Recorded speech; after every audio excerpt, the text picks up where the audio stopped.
Well, it's like, well, no wonder you're not making money because you want everything to be free. It is hard to network in general. So, how do you find these groups? How do you get there's people that are rallied around you. So I feel like it's easier for you right now because you're, obviously you're Laura Catella and you've done so many great things. But for people out there kind of looking to find their group, do you find masterminds are the best way to go? How do you go about finding your people? That's a great question. For our communities are my people. And a lot of us and those who are watching have probably felt like oddballs or they don't quite fit in because for whatever reason, they're a little bit different than the normal pack of, you go to work and you come home and you watch TV and you go to bed and all that. So ever since the first internet marketing event that I went to, I was like, here we are. We could talk about marketing and conversion rates and all this nerdy stuff that, you try to talk to your friends and family about, that the button on that website should really be in a contrasting color. I'm like, what? You're so boring. What are you talking? Like, get a life.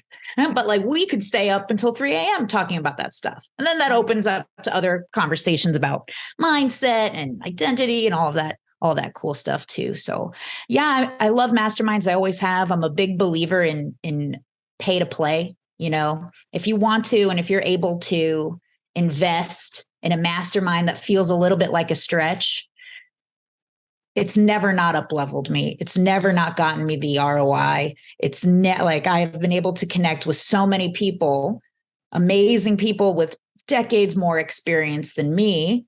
So in just one conversation with them, I could get 10 years of experience downloaded into my brain, and luckily I'm one of those people who can learn, not always, but sometimes I can learn from the mistakes of others without having to do the same mistakes they made.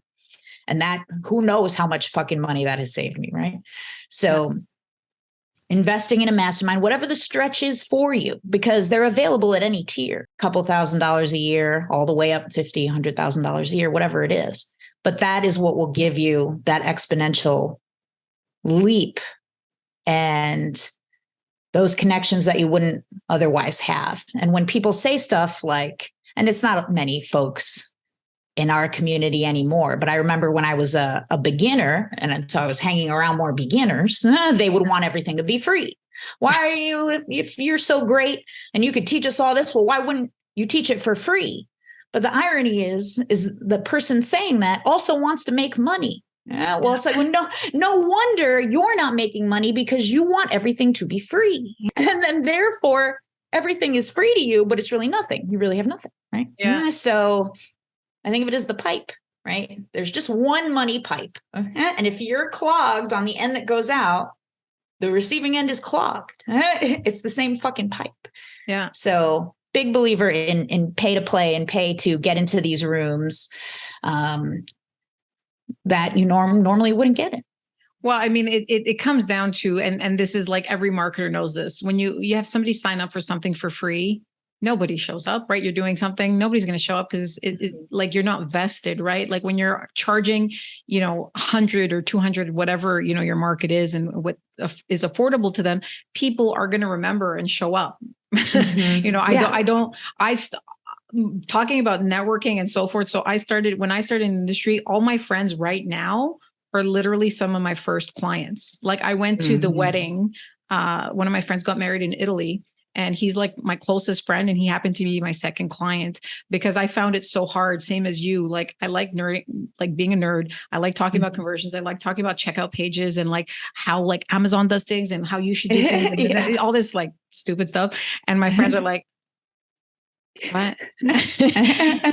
So I actually shedded a lot of, the stuff that I had in my late 20s and the people around me. And funny enough, all my friends right now are people that used to be clients of mine. Yeah.